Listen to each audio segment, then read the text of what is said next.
You have been told your entire life that debt is a dangerous trap that will inevitably ruin your financial future. Millions of people follow this common advice every single day by working hard and avoiding all forms of loans. Yet, many of these same people find themselves struggling to keep up with the rising cost of everyday living. Meanwhile, their hard-earned savings slowly lose value in the bank, failing to keep pace with the reality of inflation. The contradiction sits right in the open, yet it remains hidden from those who do not look closely enough. While the average person views a loan as a heavy burden to be paid off as fast as possible, there is another way. The wealthy view debt not as a liability, but as the ultimate tool to build and scale massive financial empires. Robert Kiyosaki, the author of Rich Dad, Poor Dad, often challenges the conventional wisdom regarding hard work and saving. He argues that the most dangerous advice you can follow is to simply work hard and save your money blindly. By the end of this video, you will understand the specific math that turns a simple loan into a machine. We will explore how the rich use debt to create infinite returns while using none of their own cash. This is the fundamental difference between good debt and bad debt, a concept often misunderstood by the general public. It is not a secret kept by banks, but a matter of financial education that is accessible to everyone. For most, debt means monthly payments and interest piling up for things that lose their value over time. You might take a loan for a car that is worth less every year, or use credit for a vacation. This is the poor man's version of debt, where the interest paid is a cost that drains your resources. It is paid for with after-tax income, meaning you have to work harder just to stand still in life. Kiyosaki argues that if you are working hard physically and not getting ahead, you are likely someone else's tool. The wealthy do not take loans to buy things they cannot afford, as that is a path to financial ruin.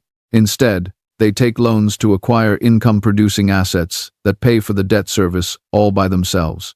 While you are trading your limited hours for dollars, the rich are using borrowed money to control cash flow. This shift in perspective is the critical divide between those who drown in debt and those who get rich. It is not about the size of the loan or even the interest rate, but one specific, governing number. The system you operate in is designed to use your labor as its ultimate form of economic power. When you put your savings into a bank account, you believe you are being responsible and safe. However, your savings are actually making someone else rich, as the bank lends your deposits to the wealthy. You are essentially providing the resources for the wealthy to build their assets while you earn almost nothing.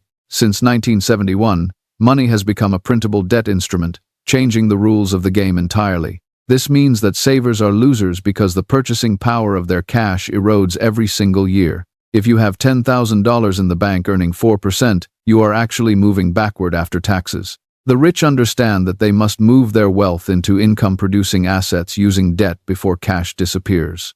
This is why the gap between the rich and the poor continues to widen regardless of middle-class effort.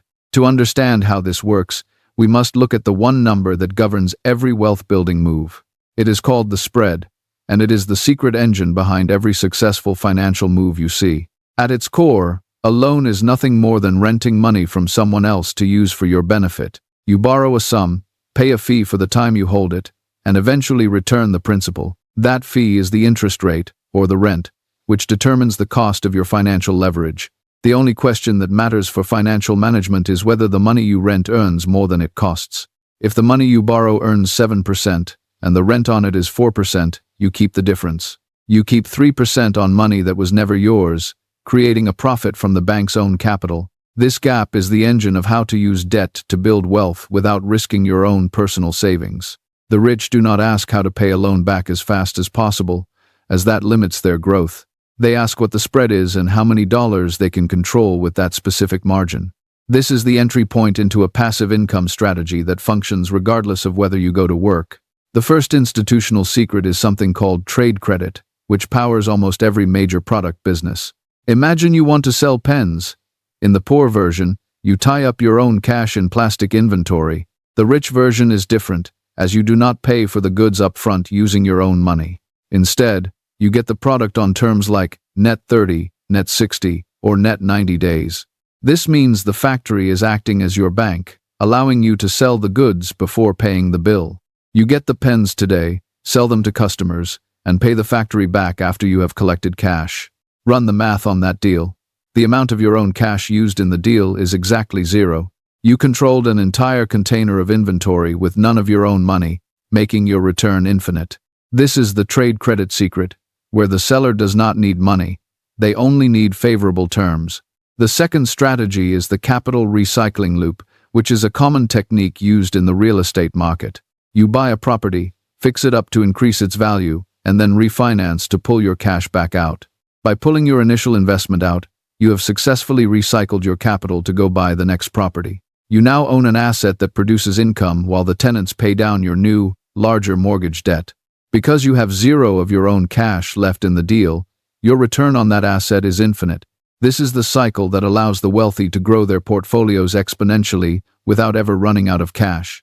By mastering these systems, you stop being a tool for the bank and start using the system to your advantage. To truly master wealth creation, one must move beyond the simple act of saving money, which inevitably loses value due to inflation.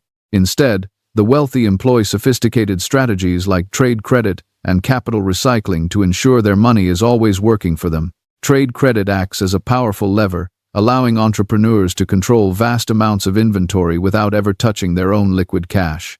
By leveraging the supplier's capital, businesses can effectively achieve infinite returns, turning a simple transaction into a scalable engine for growth. This mechanism essentially turns your suppliers into your bank, providing you with the goods you need to generate revenue before payment is due. It is a brilliant way to operate, as it removes the need for upfront capital and allows you to scale your business rapidly.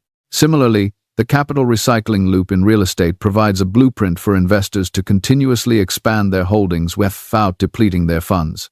Investors pull their initial investment out through strategic refinancing, leaving behind an asset that pays for itself while freeing up capital. This original capital is then immediately deployed into the next deal, creating a self-sustaining cycle of acquisition and long-term wealth building. The beauty of this loop is that it allows you to acquire multiple properties while keeping your personal cash exposure at near zero.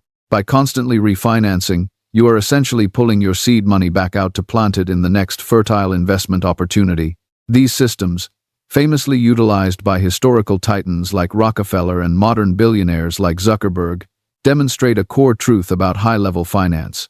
Rockefeller understood that debt was not a burden to be avoided, but a tool to be wielded for aggressive expansion and market dominance. He used borrowed capital to outmaneuver smaller competitors, proving that debt, when managed correctly, is the ultimate catalyst for industrial growth. Modern billionaires follow these same principles, often taking out low-interest loans even when they have billions of dollars in liquid cash available. They do this to keep their own capital invested in high-yield opportunities, while letting inflation erode the real value of their debt. It is a strategy that requires a deep understanding of interest rates, inflation, and the long-term mechanics of wealth preservation and growth. Wealth is not merely about the simple ownership of items, but about maintaining absolute control over the systems that generate consistent value. By mastering your mindset, your financial plan, and your decisive action, you can move away from the trap of trading time for money.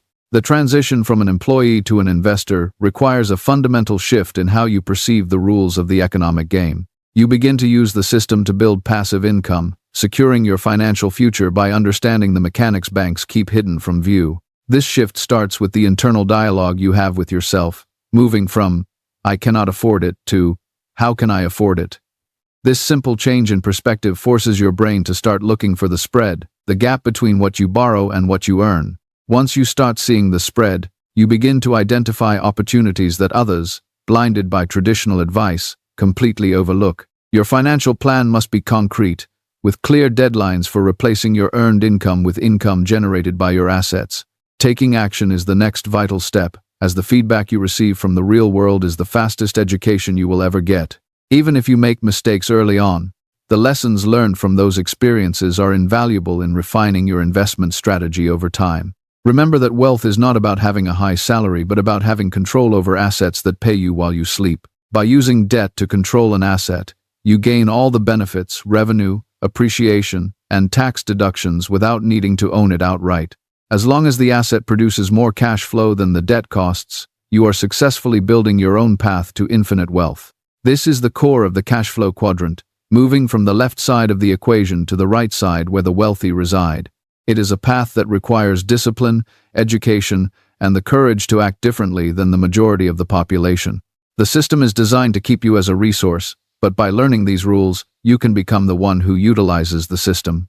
Every loan you take should be evaluated through the lens of whether it is a tool for growth or a drain on your resources. The difference between good debt and bad debt is the difference between building an empire and digging yourself into a hole. With this foundation in place, you are ready to explore the deeper, more complex mechanics of how our modern financial system operates.